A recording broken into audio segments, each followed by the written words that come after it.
હાલમાં 3 જેટલી જે ડેડ બોડી છે તે બહાર આવી ચૂકી છે। જે પ્રમાણે રાજકોટ શહેર પોલીસ કમિશનર રાજુ ભાર્ગવ છે તેમના દ્વારા 2 લોકોના મોતની પુષ્ટિ છે તે કરી દેવામાં આવી છે।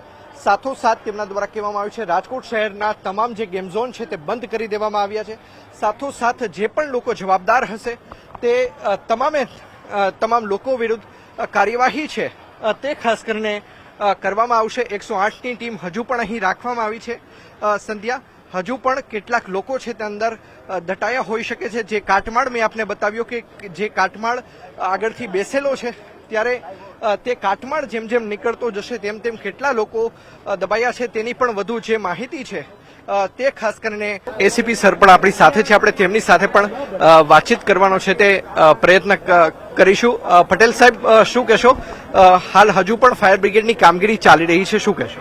હા, ફાયર બ્રિગેડ અત્યારે અંદર ઉપરના ભાગે સીડી મૂકીને ગયેલ છે અને ફાયર બ્રિગેડ અંદરથી તપાસ કરી અને કોઈ ડેડ બોડી મળે તો એની તપાસ કરી રહેલ છે। પટેલ સાહેબ શું કહેશો? ખાસ કરીને કેટલા વાગ્યા બનાવ છે તે બન્યો હતો? અંદાજે લગભગ 2:30-2:30ની આજુબાજુનો બનાવ છે અને અત્યાર સુધીમાં કેટલી બોડી છે તે અંદાજિત બહાર કાઢવામાં આવી છે? 4 થી 5 ડેડ બોડી બહાર કાઢવામાં આવી છે। ખાસ કરીને હવે કયા પ્રકારની કાર્યવાહી છે તે કરવામાં આવી શકે તેમ છે પોલીસ દ્વારા જોવામાં આવશે કે કેવા કારણસર આગ લાગી છે, તેના ઉપરથી આગળ કાર્યવાહી પોલીસ કરશે। સામાન્ય રીતે શોર્ટ સર્કિટના કારણે ઘટી થઈ હોય તો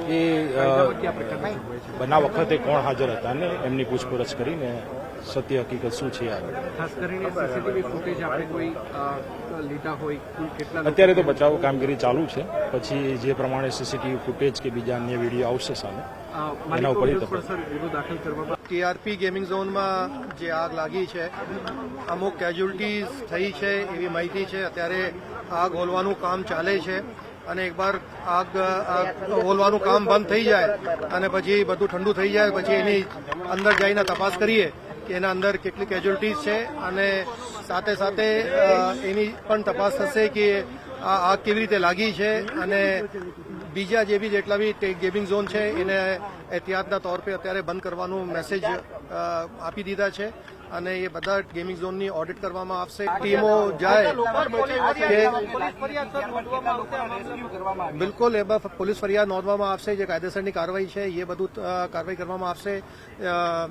ફાયર ડિપાર્ટમેન્ટના સાથે પણ એની બધા ઇન્વેસ્ટિગેશન થશે કે જે આગ લાગવાનું કારણ જે હતું એ ક્યાં કારણ હતું અને કોઈની નિષ્કાળજી બેદરકારી હશે એના ઉપર ચોક્કસ પગલાં લેવામાં આવશે। જે લોકો ઘવાયેલા છે અથવા તો જેમનું મૃત્યુ થયું છે એને બાહેધરી આપશો કે વહેલામાં વહેલી તકે જે પણ જવાબદાર અમે હમણાં બધા મેડિકલ માટે સિવિલ હોસ્પિટલ સાથે ચર્ચા કરી છે। તાત્કાલિક ત્યાં બધી સારવાર માટે કે અથવા જે પોસ્ટમોર્ટમ કરીને બધા બોડીઝ આઈડેન્ટિફિકેશન કરવાનું છે, કેમકે આ બધી બોડી બહુ જલી ગઈ છે, બળી ગઈ છે, અત્યારે એટલી આઈડેન્ટિફિકેશન કરવાનું અત્યારે મુશ્કેલ હશે, પણ એની તાત્કાલિક એના ડીએનએ ટેસ્ટ કરાવીને એની બોડીનું આઈડેન્ટિફિકેશન કરાવીને વાલી વારિસોને સોંપીએ અને એના સાથે સાથે પેરેલલ એક ટીમ બનાવી અને જે બધી તપાસ કરવાનું છે એ તપાસ પણ સાથે સાથે હાથ ધરવામાં આવશે। માલિકની વાત થઈ, કેટલા લોકો અંદર હતા જ્યારે આગ લાગી?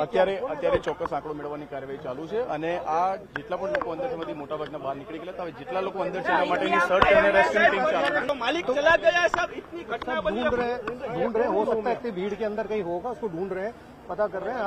आपका जो कंसर्न है वो हम भी उसी कंसर्न पे काम कर रहे हैं। सर अभी कैजुअलिटी सर थोड़ा टाइम दे दें, अंदर जाएंगे तब मालूम पड़ेगा कि अंदर कितनी कैजुअलिटी है। अभी अंदर जा नहीं पा रहे हैं, जैसे ही अंदर जाएंगे पूरा एक बार छानबीन करेंगे, काटमाल में से कितने लोग निकलते हैं वो आपको बता देंगे।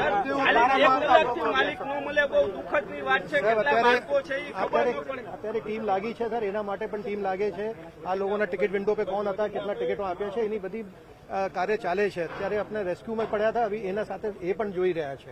5 વાગ્યાની આસપાસ આગ લાગી હતી એવી માહિતી મને મળી, એટલે હું તરત જ બહાર હતો ત્યાંથી પહોંચી ગયો સ્થળ ઉપર અને રાજકોટ મ્યુનિસિપલ કોર્પોરેશનની ફાયરની ટીમ સંપૂર્ણ આખા રાજકોટની ટીમ અહીંયા આવી ગઈ છે અને આગ સંપૂર્ણ કાબૂમાં આવી ગઈ છે। એટલે અત્યારે અમારે અહીંયા પોલીસ કમિશનર અને સંપૂર્ણ વહીવટી તંત્રનો સ્ટાફ અને અમારે ભારતીય જનતા પાર્ટીના પ્રમુખ મુકેશભાઈ અને અમે લોકો અહીં સ્થળ ઉપર જ છીએ। ચોક્કસ સંધ્યા, આપણે જે ભાઈ છે તેમની સાથે પણ વાતચીત કરવાનો પ્રયત્ન કરીશું કે આખરે તેમનું શું કહેવું છે। ભાઈ તેમની સાથે છે, મોટા ભાઈ આપનું નામ શું છે? આપના સ્વજનો કોઈ અંદર છે, કામકાજ કરતા હતા તેવી માહિતી? ચોક્કસ. તો તેમના જે પરિવારજનો છે તે અંદર કામકાજ કરતા હતા. તેમને આ લોકો શોધી રહ્યા છે, કારણ કે ન માત્ર જે ગેમ ઝોનમાં રમવા આવેલા બાળકો, પરંતુ કહી શકાય કે જે કામ કરતા લોકો હતા તેઓ પણ હજુ બહાર નથી આવ્યા. તેમનો જ પરિવાર છે કે જે પોતાના જે સ્વજનો છે તેને શોધી રહ્યું છે.